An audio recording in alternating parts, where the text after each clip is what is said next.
friends, it's me, your friendly neighborhood bibliothecary Morgan. We're continuing our read-through of the in-game Codex entries for the first 3 Dragon Age games in preparation for Dragon Age the Veilguard. Since we'll be spending a lot of time here, we'll be reading about the Tevinter Imperium, as written by Brother Genitivi in his famous book, In Pursuit of Knowledge, The Travels of a Chantry Scholar.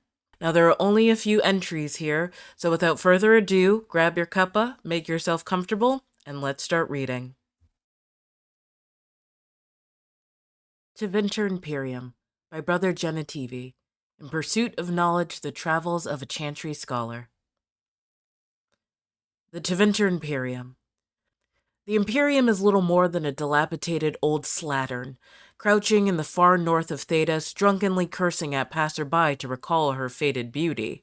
One can see that Minrathous was once the center of the world.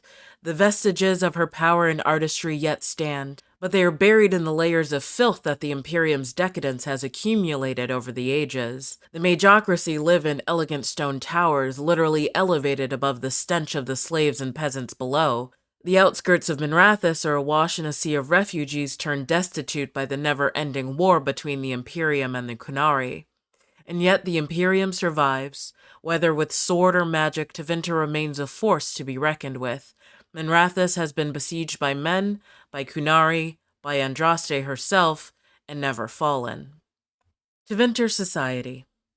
To those outside of the Tevinter Imperium, it is easy to imagine a society filled with mages and elven slaves, and little else. In truth, there are 3 different Tevinters, each of them a world completely separated from the others. There are the mages, the land's nobility, completely obsessed with competing for supremacy with each other, almost to the exclusion of paying any heed to the nation's enemies, such as the Qunari. The well-bred Altis sneer at the Latins, who in turn sneer at the Praetiri.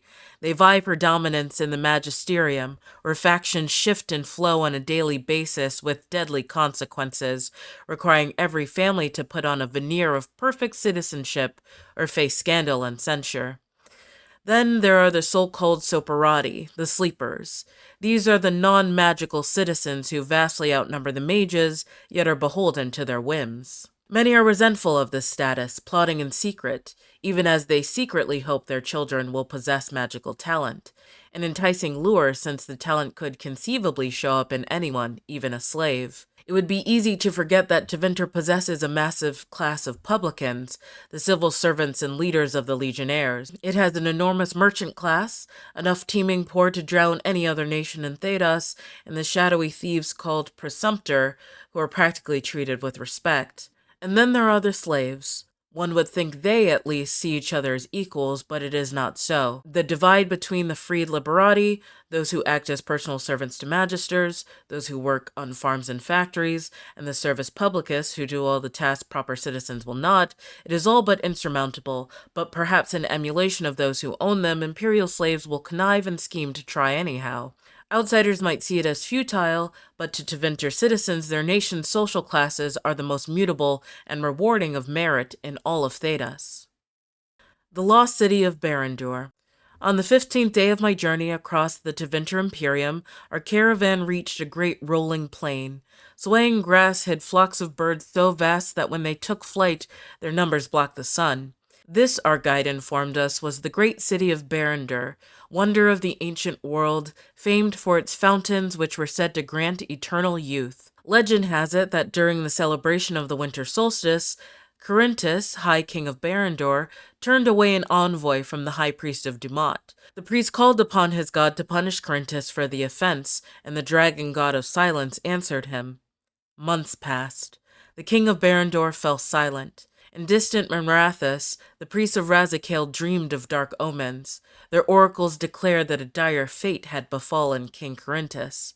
Finally, the fearful High King of Minrathous sent a company of soldiers to Barandor. The men reported that the road which led across the northern plains ended abruptly. They walked for leagues over barren, empty rock where the kingdom of Barandor had once been. All of it swept from the face of the world by the hand of a god. Not a single stone of Barandor remains, and nothing of the once powerful city has ever been found. A secret now that can never be told. Well, Brother Genitivi certainly doesn't have a high opinion of the Tevinter Imperium, but I suppose we'll just have to make that judgment for ourselves once we're all playing Dragon Age the Veilguard. Thanks so much for joining me, and until next time, I'll catch you later. But be sure to come back and visit the Bibliothecary.